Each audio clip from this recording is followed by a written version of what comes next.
It's a Thursday morning. காலையிலேயே தக்காளிகள் அழகாக காய்ச்சிட்ருக்கு.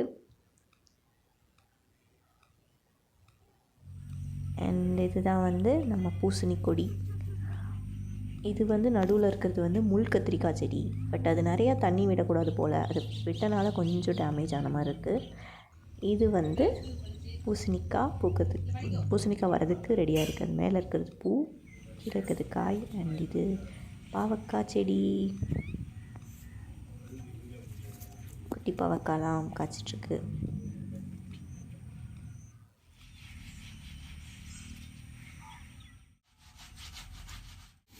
ஜாதி பூ செடியில் கொஞ்சம் பூ பூத்துருந்துச்சு. அதை தான் ஒன்றா பறிச்சிட்டு இருந்தேன். பறிச்சுட்டு போய் கட்டினேன்.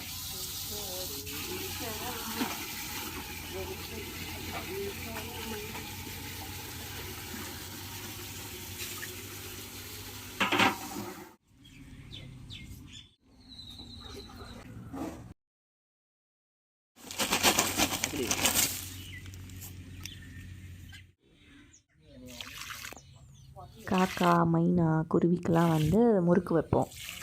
அப்புறம் இப்போ நான் ஊற்றிட்டுருக்கிறது கருப்பு உளுந்து தண்ணி. மாவரைச்சப்போ அந்த கழுவுன அந்த செடிமெண்ட்ஸ் மரத்துக்கெல்லாம் நல்லது, மரம் செடி கொடிக்கெலாம்.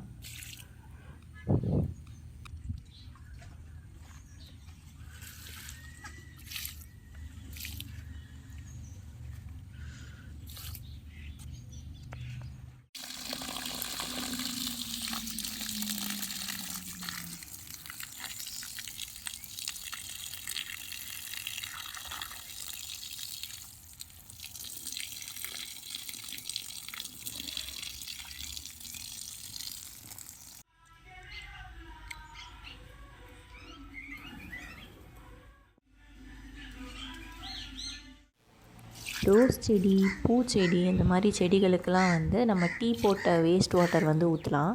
அது ஊற்றினா ரொம்பவே அதுக்கு ஹெல்த்தியாக இருக்கும், நல்லா வளரும். அதனால் நான் அதை தான் பண்ணிகிட்ருக்கேன்.